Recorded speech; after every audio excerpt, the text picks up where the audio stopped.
So there's a common saying in property, which is, it's not about timing to the market, it's about time in the market.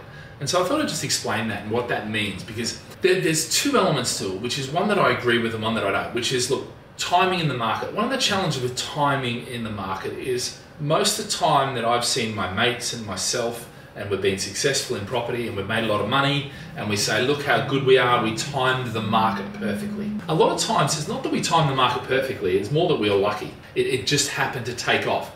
There wasn't a level of certainty there beforehand, but then of course when you look back after the event, you can make out you've got the lovely skills of a crystal ball. But the reality is, for most people, timing into the market is nowhere near as accurate. So therefore, how do you make money if you don't really understand the things that go into it and the myriad aspects that affect it? If you're looking for a surefire way to make money, is time in the market. So if you can afford a property, buy it now. Ignore what the market's doing and just get involved and stay in the market. Now, it may come down, but it's likely to come back up. And as long as you're holding it throughout, then you will make money. And for most people, that is actually how they do property. That is probably the most done property. When you've got the money, you buy a property, and then you stay in the market for as long as you need to do. Most people who I know, and even, I've been in this for many, many years, this game. So there is an element of follow the cycle and that sort of stuff, but do I know, and can I pick a specific date? No. I have what's called the property trend cycle, and the reason I call it the property trend cycle is that I would love to be able to pick a specific fixed date, but the reality is I can't.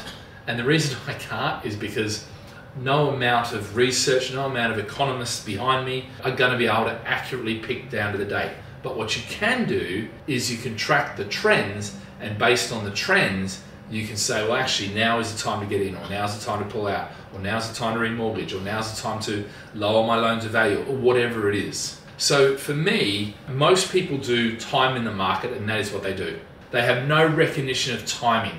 And a lot of the people that say it's the timing that they chose where they make money, actually, that was more of a lucky guess. What does that mean? There is very few people, and in actual fact, I would say there's no one who really picks the market every time right. And I'll say that because I wrote a book called How to Predict House Prices. And in that, I looked at experts who made property predictions over 3 years, and in that 3 years, no one person got it right every single year. There was people who did reasonably well, and there was people that do ridiculously.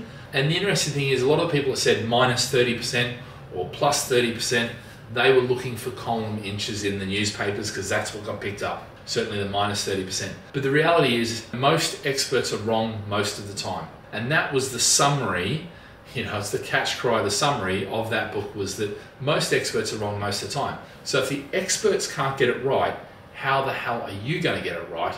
And therefore, what you're probably best to do is buy with the best fundamentals and research well and all that sort of stuff, but then practice time in the market. And that's how you'll make your return. Okay, guys, like, subscribe. Any questions you've got, make sure you come back to us. If you're interested in building a property portfolio, if you're interested in working out which properties to buy so you can hold them for the long term and get that time in the market, then give the team a call. Yeah, we'll be happy to work that out for you. Okay, guys, see you later. Bye.